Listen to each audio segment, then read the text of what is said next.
देखिए सर सैयद का मिशन हम लोग मानते हैं उनको हर हर फील्ड में वो रहनुमा है।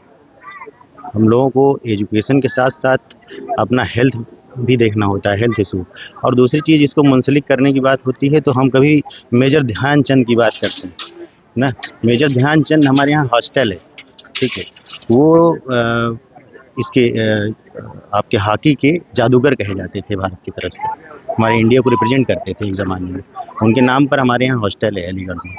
तो बहुत ज़बरदस्त एक कनेक्टिविटी है हम लोगों के बीच में। दूसरी चीज़ ये कि बच्चों को थोड़ा-सा हेल्थ के लिए फिट रखने के लिए, फिज़िकली फिट रखने के लिए उनको खेलने में। तीसरी बात ये है कि जो हम सर्टिफ़िकेट हम लोगों के यहाँ से प्रोवाइड किया जाता है, उससे उन लोगों को जो है किसी भी लेवल पर जब वो कहीं अपने आप को रिप्रेजेंट करते हैं तो उसको 10 से 15% जैसे कि भाई ने भी बताया अभी, उनको बेनिफिट मिलता है।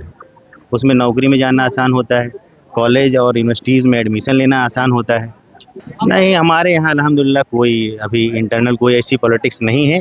सारे लोग यूनाइट हैं बहुत ज़बरदस्त तरीके से, और सब एक मुहिम को लेकर चल रहे हैं। सर सैयद रहमा के ख्वाब को पूरा करने के लिए ये एसोसिएशन इंशाअल्लाह इस बार ही कुछ न कुछ अनाउंस करेगी, जो कि आप इंशाअल्लाह देखेंगे कि यहाँ की यूनिटी कितनी ज़बरदस्त है।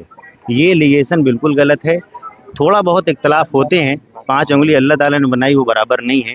तो लेकिन सब चीज़ें हम लोग आपस में एक दूसरे से जो है मशवरे से, राय मशवरे से, यूनिटी से काम करते हैं और मिशन को लेके उनका जो है सर सैयद के मिशन को आगे बढ़ाने का काम कर रहे हैं।